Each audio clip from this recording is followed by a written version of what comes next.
বরিশালের প্রেক্ষাপটে এখন গান বাজিয়ে কিংবা বিভিন্ন বাদ্যযন্ত্রের মাধ্যমে অথবা নতুন কোনো ছন্দে ভিক্ষাবৃত্তি, এটি মনে করি আমি আসলে ভিক্ষাবৃত্তি না, এটি একটা অবনব মানে কৌশল বা প্রতারণার মাধ্যম। তার কারণ ভিক্ষা তো সেই ব্যক্তি চাবে যার আসলে সাহায্য দরকার।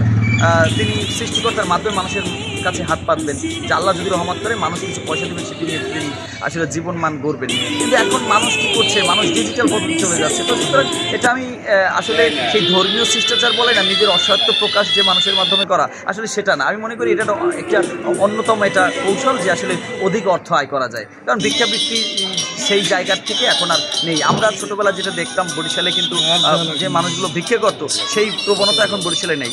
ও গান বাজায় না কী বাজায় ওটা আমার দেখার না, আমার ভালো লাগছে। আমি ও ভিক্ষুক অসহায়, সেই জন্য ওকে আমি 10টা টাকা দিছি এবং আমি মনে করি আরও 10 জন জানি ওকে সাহায্য করে।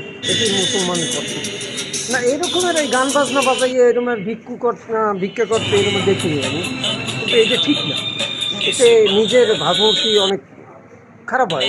10 জনে যে 20 টাকা দেবে সেইটা দেবে না আমার মনে হয়। বরিশালে এই প্রথমে যে উনি বিক্রি করে আর গান বাজনা শোনে, এই প্রথমেই দেখলাম আর কি।